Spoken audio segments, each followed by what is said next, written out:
And welcome to our spoiler-laden review of the Marvels. Joining me is Hosea, Mr. Patel, and Mr. Patel's Birds. And before we get into it, there's not much to say really. But before we get into it, Jose, what were your thoughts on the film overall? I'm going to go ahead and just give my rating now. I think, honestly, it was a 6 out of 10. It was a slightly above average film. You didn't really get anything amazing out of it. It was good, but it wasn't great. And I felt like, we'll get into this. The villain was just there, Darvin or whatever her name is. She was just there just for the sake of being there. And this was all about, oh, yeah, women, girl power, all that kind of thing. It's the Marvels and they kick ass.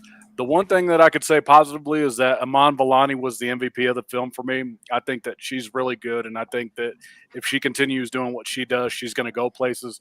I really wish her success, and I love Nick Fury. I love Samuel L. Jackson, especially like with the scene where like they go through the portal or whatever the fuck, and he's like, "All right, new rule for you: stop touching shit. No more touching shit, because when you touch shit, bad things happen."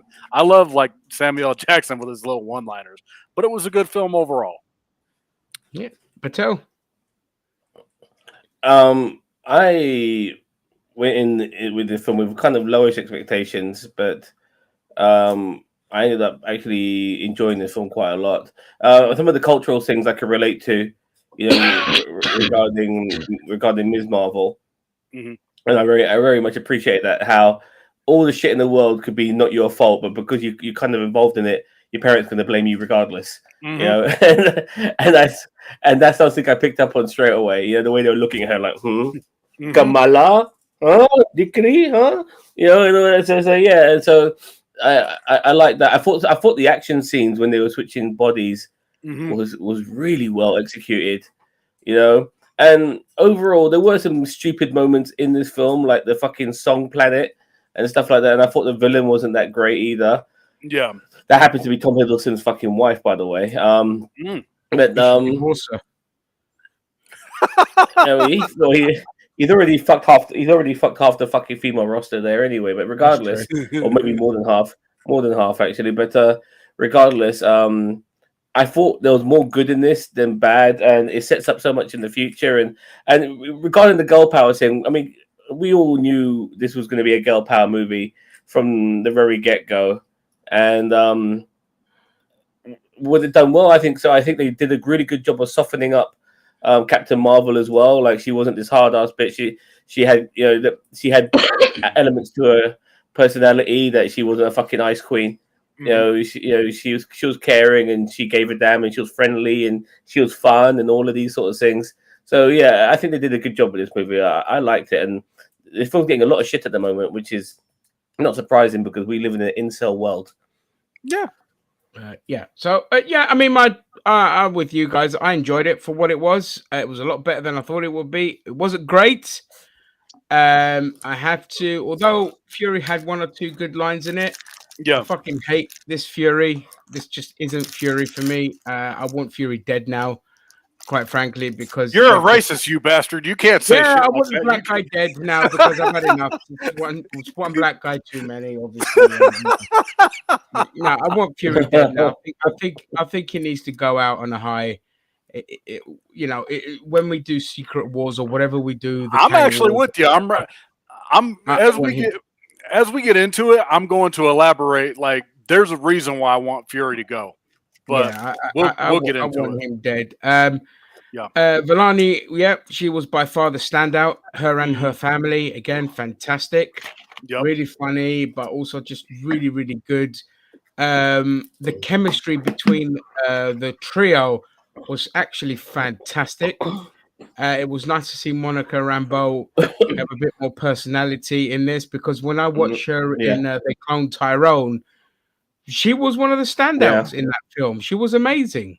And I was angry at what Marvel had done, what Disney had done to her as an actress. They really held her back. So she got to shine a little bit more in this. I agree with Zam again with Captain Marvel. They softened her up. She was really good in this. Given what had happened, I wanted to see a bit more like PTSD from the realizing what the damage that she did to the Kree and all of that. But that's just nitpicking here. The villain was among the worst we've had so far.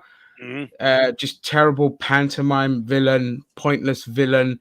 Good motive. The motive was solid, but just badly executed. And a couple of little silly things here and there with the cats and the musical planet.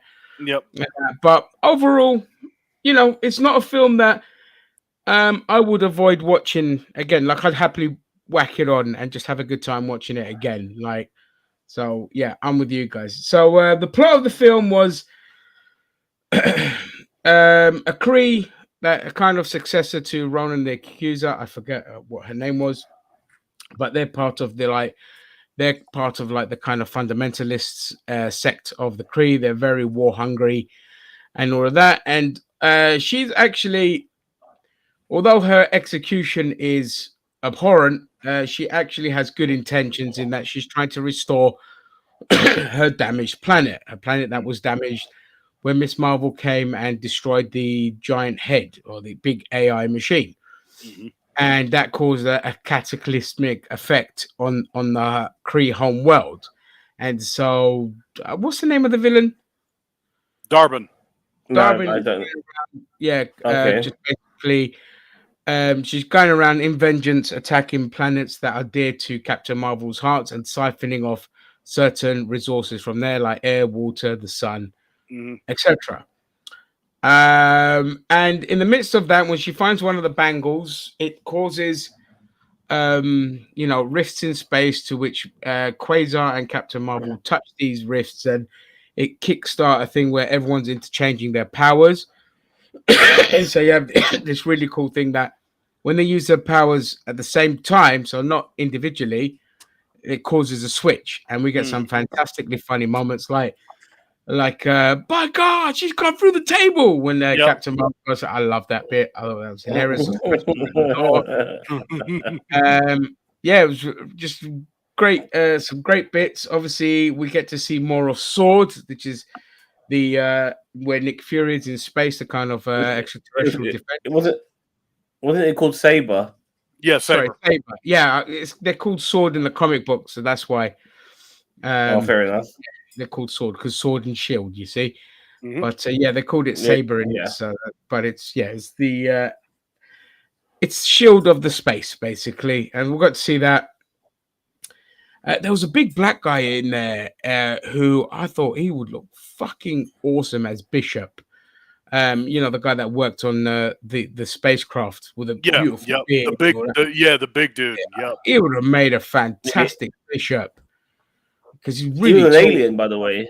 Huh? He played an alien. I don't know if he was Kree or because somebody asked him when you were in the toilet, Kamala's dad was trying to sell him life insurance, and then said, "How old are you?" And he goes, "I'm 364." Oh, right. I had to go for a meeting. Okay. Yeah. Oh, damn. Okay. When it goes digital. So that's it, really. I mean. So the plot is, the bad Chica has to find the other bangle to kind of help push her complete her stuff better and all of that. And the chase ensues. They have to stop her from destroying all the planets. The Skrulls, yet again, are just treated as a fucking joke in the MCU. From a powerful race of villains. They're just basically a bunch of sad, scared refugees. No disrespect to refugees. I'm just saying that's how they're portrayed in this. That's not what they're like in the MCU. However, they end up on New Asgard from the looks of it, unless because we've got a nice cameo from Valkyrie. So I don't know if she's going to get transported to New Asgard or they're going to go somewhere else. And if we start getting... She used the Bifrost. Yeah, how the fuck can she do that? Are she able to no idea. I have no idea. So let's see. That'll be interesting to see what they do with that. But I mean that's pretty much. Yeah. Anything else? Anyone else want to add? Let's get to the elephant in the room. Let's get to the meat of the bone. Will that be the post-credit scene? Yep. Let's get to the reason why we're here. Okay, so at the end of the film, can I just say quickly? Can I add one thing very quickly? Oh. The scene where they meet Kate Bishop, that should have been the mid-credit scene. I wanted to elaborate on that. Why I want Fury to go. Yep. And then obviously what you're going to talk about, which was the mid-credit scene, should have been the end credit scene. Yeah, I don't know why they didn't do it like that. Why couldn't they do it like that? Like, I know. I think they just knew that people didn't give a fuck to stay, so they just didn't bother. Yeah, they just kind of rushed it out. But okay, I think. Sorry, Jose. Go ahead. I think that originally was the plan, and it just feels like they changed it. Yeah, they changed it for the sake of trying to keep people's attention. But I agree. Yeah, they could have divided it. Turnout. Yep. Sorry, people know the score. People know the score. Sorry, people know the score with Marvel films right now. You stay till the fucking credits end. You know what I mean? So you always do. Yeah, you never miss the credits unless they directly tell you. And this mindset is really stupid. But if they pay to see the fucking film, they're gonna stay. You know what I mean? I don't know what they're thinking of, man. They're gonna no stay. arguments from me, mate. Yeah, you're not gonna get any arguments here. But okay, I loved when Kamala came out and she went to Kate Bishop's apartment in New York and is like, "Hey, Kate Bishop, how you doing? Nice to meet you. Hey, listen, I'm putting a team together." And I love that callback. I love that we're going to finally get the Young Avengers together. Thank God for that. I'm ready for that to happen. But in order for that to happen, I want Nick Fury to go. I think Samuel L. Jackson, I love him. I think he's one of the greatest actors of all time. He's lived his role as Nick Fury. He's been there, done that. There's nothing for him left to do. I'm ready for Nick Fury and the old guard to kind of get out of the way, so to speak. I know you can't kill all of them. Who is his successor? Well, in the comic books, it was Maria Hill. Yeah, but they killed her. They killed her off. They killed her. Bring anyone in. It doesn't matter. What about Pepper Potts? You could do Pepper Potts, but maybe Jeremy Renner. Or Hawkeye. Yeah, Hawkeye. Jeremy Renner. Clint Barton. Yeah, exactly. Yeah, Jeremy Renner can take his spot. I'm thinking what you do is, like in one of the future films, you go ahead and you kill him off and you have a big shock cinematic moment and you can pay tribute to Fury in the end credits or something like that. But I'm ready. I don't know about you guys, but I'm ready for the old guard to go. I mean, I love Cap. I love Tony. I love Natasha. Love Clint and everybody else involved. But it's time we move forward, and I think the Young Avengers needs to be next. What I want is I just want Hulk to get some justice. He's the only one I'm okay with staying on. But yeah, the old guards, they could go. You know, they're gonna keep four. They're gonna keep four. I mean, as Hemsworth starts to age and he starts to grow out of this looking forever young sort of period in his life, they're gonna make him old for. And I think he'll be there for the long haul, in my opinion. As long as Taika Waititi doesn't keep doing Thor, then that's fine. They've got to do Thor. Well, he's going to be involved in other projects, isn't he? I mean, he's not going to be just in his own movie. He'll be in Avengers, and he might pop up in other people's projects as well. Yeah. So, but now let's get to the meat and potatoes and the real reason why we're hearing this sumbitch. Yeah. So in the mid credit, well, the only end credit, mid credit scene, whatever you want to call it. Because there was no end credit scene, just a couple of stupid cat noises. Quasar basically. So when Darby Allin rips a hole through space, it's actually a hole into another universe. So we get the multiverse again. Yep. And for some reason, she has to go over to the other side. She absorbs everyone else's powers.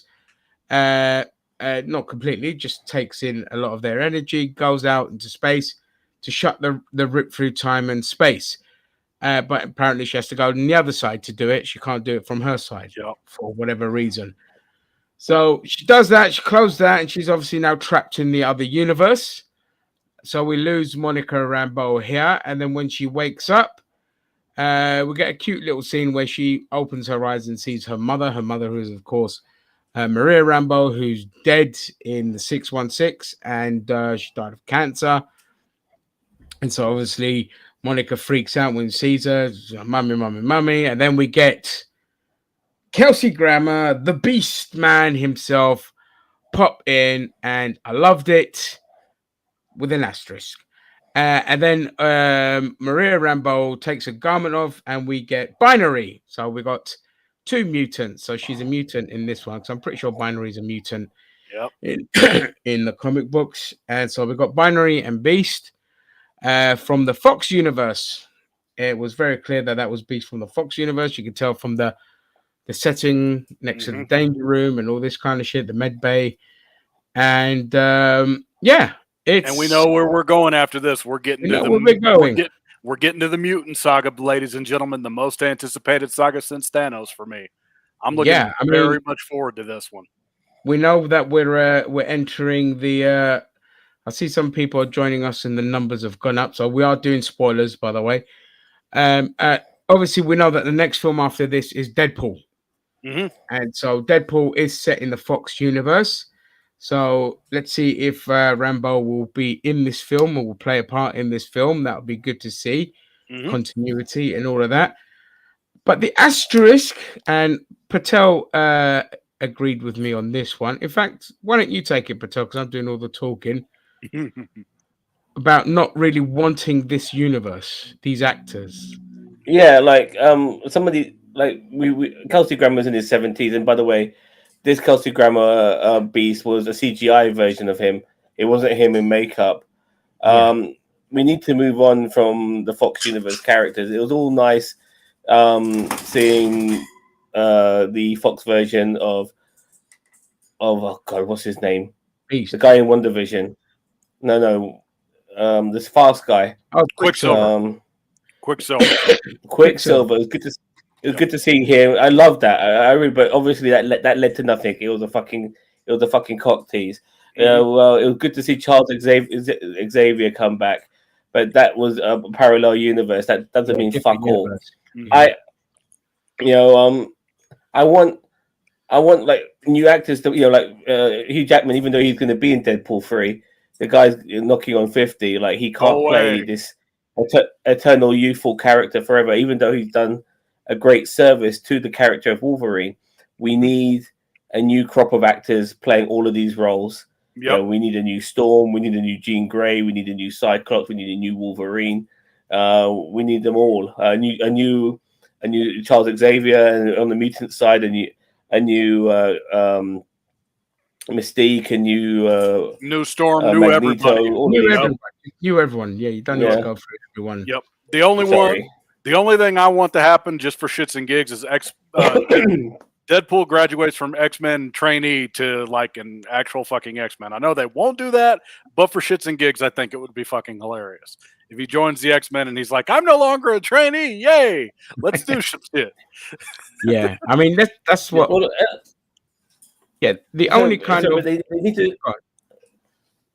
If some of these guys are going to end up in Secret Wars and all of that shit, then we need to start establishing these motherfuckers now, because by the time when we got into Thanos, we already had a trilogy of Iron Man, we already had a trilogy of Thor, we already had a trilogy of fucking Captain America. These guys were in other Avenger movies as well as intertwining other people's projects like Homecoming and all of that sort of shit. We saw all of these characters everywhere. We can't just have like a little clip here of the X-Men and then maybe one film and boom, Secret Invasion. Like they need to be established characters before they start getting involved in all of this high level shit. And we're at a period right now, in my opinion, that we need an Avengers movie as well. So I think we've had enough time now. It's been 4 years since Endgame. Yeah, so I do feel like So we're in that period too. So. Yeah, we need to hurry the fuck up. If we're going to establish the Young Avengers, it's got to be now. You can't wait until like 2030, 2031, because Iman Vellani is going to be close to 30 by then. You can't wait that long for Kate Bishop because she'll be the same age. I mean, you got to kind of speed things up a little bit. The actor's like 25 years old already. Okay. And the actress who plays Casey Lang, she's like almost 30. Okay, yeah, so they need to hurry the hell up. Yeah, if they're gonna go by the Young Avengers moniker, they need to get on it, because we got to move past like Tony Stark and Cap and Thor. Because as I've said, and I'm going to keep saying it, I know Marvel's only considering bringing back Captain America and Tony Stark. I do not want that. I don't want it. Don't need it. They earn their death and retirement respectively. Let's move on. Yeah, That's you all could that do it needs as to be fan done. service in Secret Wars, but honestly, I don't really want it. But yeah, I mean, with the Fox universe, look, it's already established, and if they go back to the well, which I really don't fucking want, it's easier for them because the characters are established. There's the backstory, the film's all there, and they're ready to go. But that's a cop out for me. Like, I don't mind a couple characters breaking into the 616, getting dragged over like Deadpool and things like that. But for the most part, I want just a complete new cast. I was saying to Zam, like, if they'd have done it properly,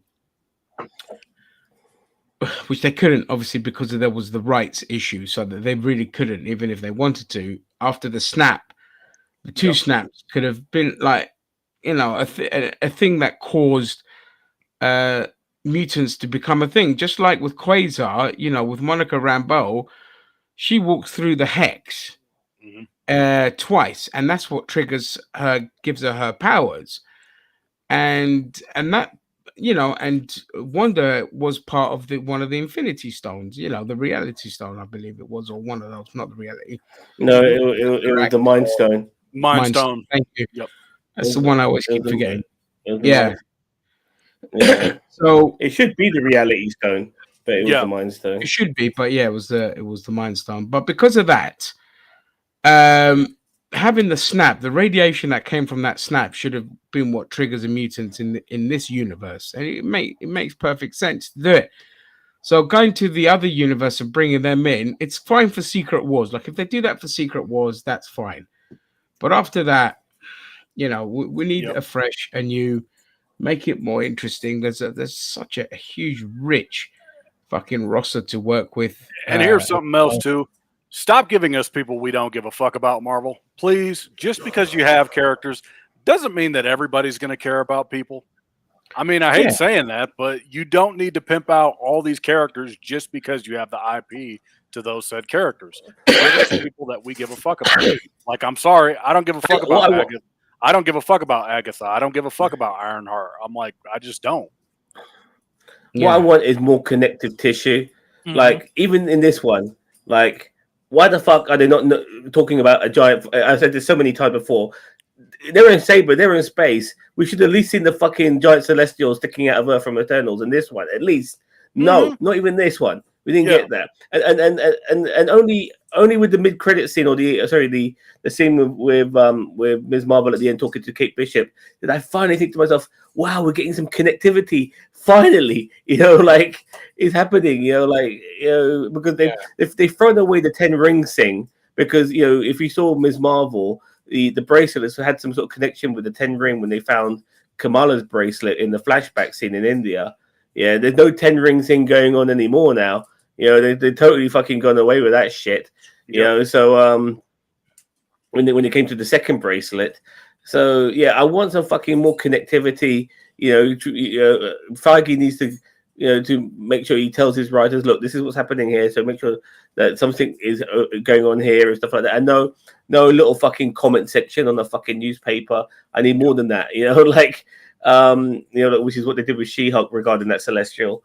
The connectivity is very, very important. I don't want all this shit to feel like fucking like self-contained shit. Stupid, like mentioning Wolverine in She-Hulk when we know he's in the other universe coming over, like stupid things like that.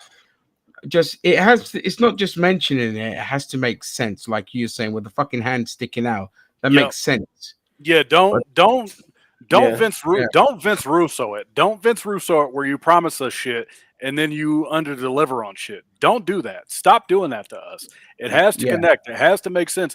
And not everybody needs to be featured. I'm sorry, like Agatha, Ironheart, I don't want it. I don't need it. I'm like, there's some things I want to see and there's some things I don't. And you don't need to feature everybody just for the purpose of, we got to crank content out for the sake of cranking content out. Yeah, you need people that people want to fucking see. Like even Wonder Man, as much as like don't give a fuck. He's an establishment and the characters like nobody gives a fuck. And again, you're race swapping him. So for the comic book fans coming in, it's just like, well, what the fuck is this? And I know I hate saying that, but that's just the reality. There's just going to be no interest there. And so just go look. Fantastic Four, X-Men, Young Avengers. That should be the main focus. And I gotta take that people I know are not going to be happy with. I don't give a fuck about Blade. And I just have to say that. I just don't. I mean, like, if it's coming out, it's coming out. If it's not, it's not. I don't care. Yeah. As sad as it is to say that. Yeah. I'm losing interest too, but that's because it's down to Marvel. And but just going back to this, we saw Secret Invasion where Nick Fury has his relationship with the Skrulls and all of this sort of stuff. One of his best mates was a Skrull who died. He's friends with the young girl who, from fucking Game of Thrones, all of that sort of shit. And there were Skrulls in this film as well. You know, I'm sure Nick Fury had one point to communicate regarding that. There was no urgency regarding the Skrulls and how he feels like he needs to take care of them or whatever. You know, like it just after what we saw in Secret Invasion, like, you know, it's just he wouldn't have there's such a disconnect. That was a different planet. You sure on that? He was bouncing around, wasn't he? Like people were bouncing around. He was able to communicate to some of them, and they were dealing with the Kree and all of that shit. And they mentioned some sort of. They were mentioning about the fucking truce. Remember the truce, and she goes and she went in there guns blazing, and like he was trying to tell her not to do it, and she fucking like he switched him off, you know. But we're not going to acknowledge Nick Fury. But we're not going to acknowledge fucking Secret Invasion because it doesn't exist. Yeah, I'm happy to it is shit. But then again, the lack of connectivity is already present with what we saw in that and this. You know what I mean, regarding the Skrulls. Consistency. And speaking of and since we're staying on topic with the Marvels, I got bad news. Domestically opening weekend. This hurts. This is a new low for the MCU. It only fucking made $47 million. That says a lot. That hurts. Worldwide. No, domestic. Domestically, it only made $47 million. And considering the usual average is what? 80, 75, 80? Yeah. Mm-hmm. Yeah. Yeah, I mean, it's already the lowest grossing MCU film of all time. Out of everything they've done so far. Yeah. It's a shame, really, but that's to do with all the other stuff being shit in the past. Because Thor didn't help. You know, Quantumania awful. Didn't help. A lot of the other films didn't help. When I asked this, I'm less interested in seeing this, given the others was shit. That's why I say Deadpool's going to make bank. Mm-hmm. And do you think? I mean, here's the approach I think you need to take. Do you think if we scaled it down from like 3 movies to like maybe just 2 movies a year, and we call it good at that? Do you think that can bring people back into Marvel? I do. I think if you scale it back, 3 movies is fine. Mm-hmm. No, 3 movies, it's all the television shows and other shit. Yeah, you know what I mean, which is ruining Marvel, in my opinion. What I'm saying is, if you scale back everything in general. If you scale back everything in general, do you think you can bring people back into Marvel? I do. I think if you scale it back, I think if you go with the approach of back and target interesting characters, you know, don't bring in a bunch of shit that people don't care about. And again, as I've said before, you know, Disney did what Disney does, and they tried to shift the target audience towards women, and that was fucking stupid because 47% of people watching the MCU were women. And the actress Caitlin Olsen said it best.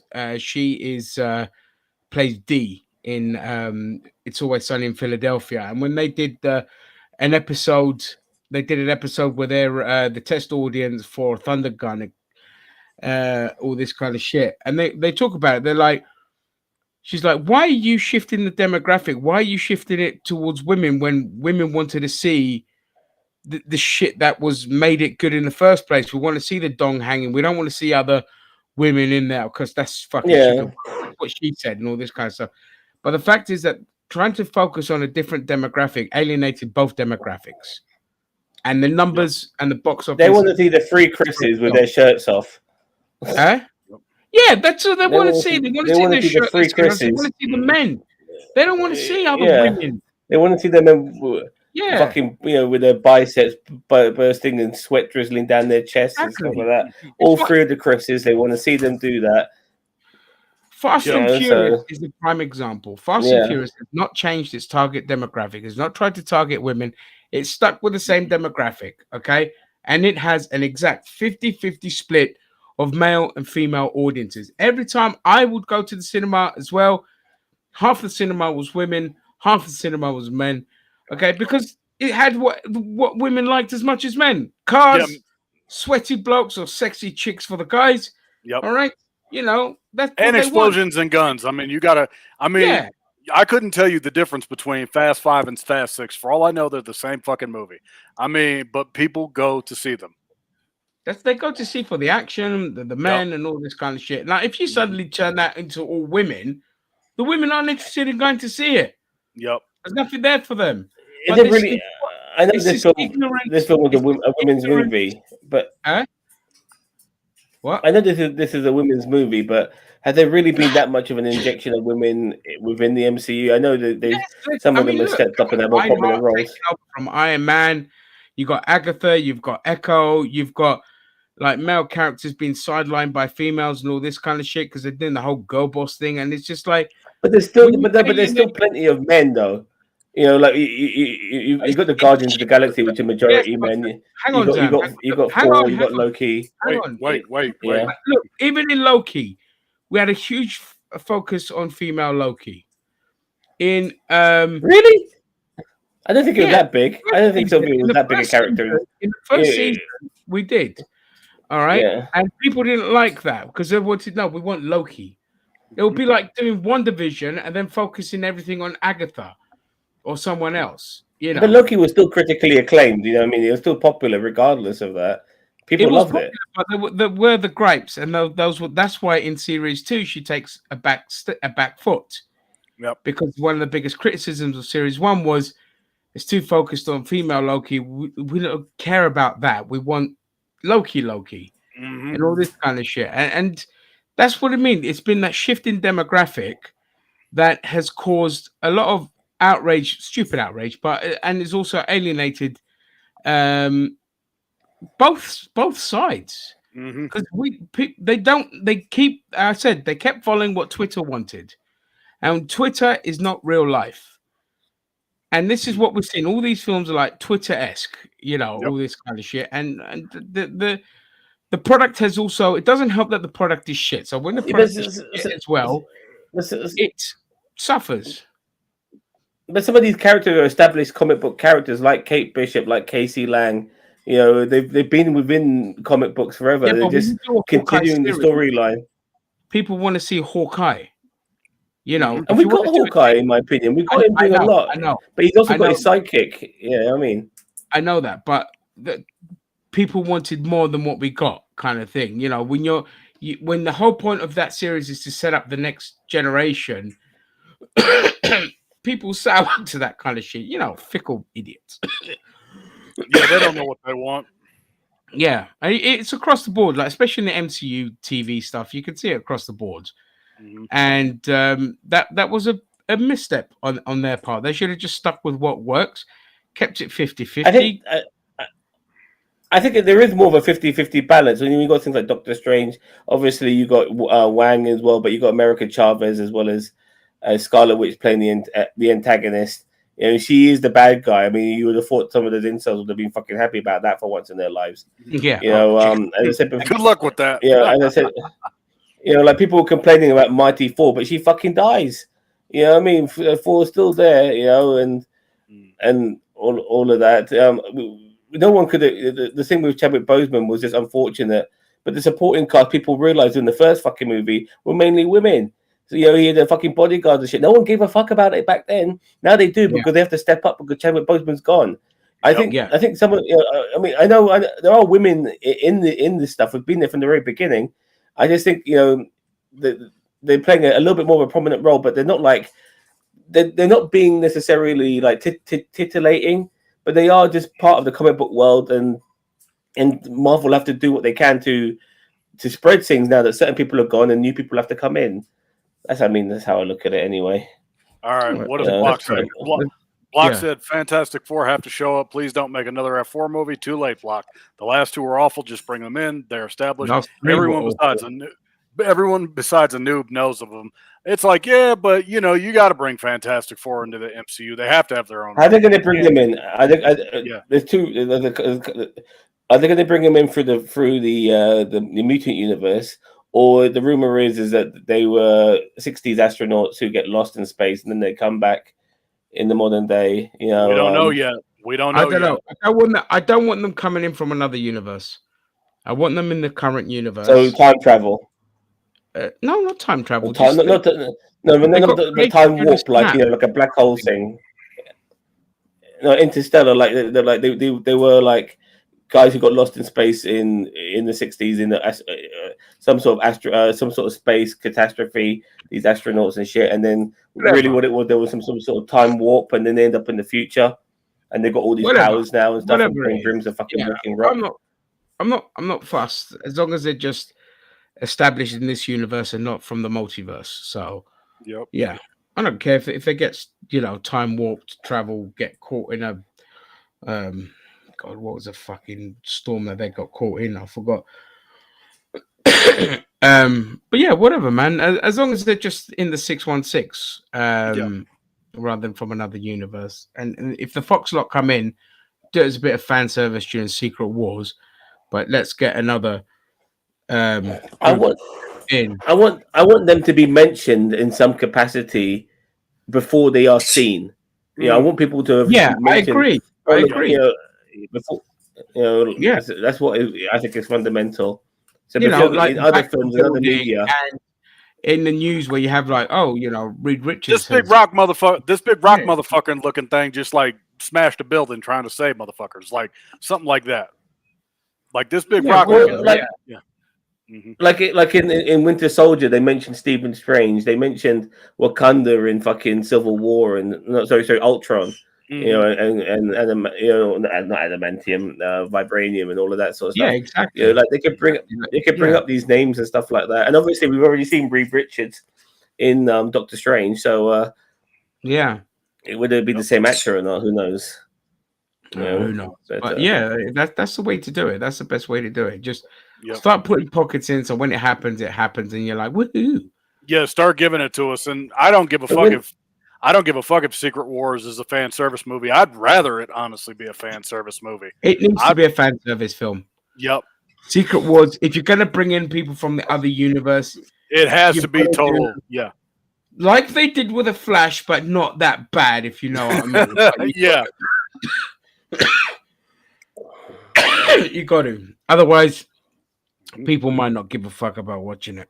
And we better get Deadpool taking the piss out of Peter Parker. That's the only thing in Secret Wars I want to have happen for a fan service standpoint. They've had some great comic books together. Yep. Yeah, so that'd be cool. Cool. All right, then. Is there any television show? Any television show happening now? I don't think so. Echo is next. Echo's when is Echo supposed to be? February, I think. February. Okay, so we're taking a 2-month break. No, I think it's Echo. January. Shut up! I wasn't talking to you. Yeah. Stop. Yeah. Fucking Echo. I'm looking forward to Echo now. I really am, because we missed the Daredevil's in that trailer as well. So I'll be setting him up, and it's good to see Wilson Fisk being back to his brutal, psychotic self again, which is what people wanted. You know, but we'll see. We'll see what a fucking 18 certificate fucking Echo is under Disney. You know what I mean? Yeah, let's wait and see. At least it's giving us that. But on that note, I know, Jose, you gave rating. I gave it a 6. Oh, what are you giving it? I'm giving it an 8. I had a really good time with this, and I'm gutted that it's doing so poorly in the box office. I want more. Yeah, I'm gonna go 6 as well. When I do a 6, it means I enjoy a film. Yeah. But yeah, it doesn't deserve more than that. It could have been more, but for what it was, it's enjoyable and it's rewatchable Slightly above average, and I'll get it when it comes out. I'll watch it again. Yeah, it's rewatchable, unlike a lot of the other shite. I tried rewatching Ant-Man 3 and I couldn't. I fucking hated it. But this one I could happily rewatch for what it was. The only thing you have to watch from the Quantum Mania is the post-credit scene when all the Kangs coming together. That's probably the best scene in the entire movie. That's it. Yeah, that was the whole best bit. Right. Okay. The future of the MCU. The future of the MCU is that not everything needs to look the same, because everything looks like Guardians of the fucking Galaxy right now, and that needs to end. Yeah. 100%. I want it darker. I want it grittier. No. Love you, leave you guys. Thank you for joining us in the comment sections. We'll see you around.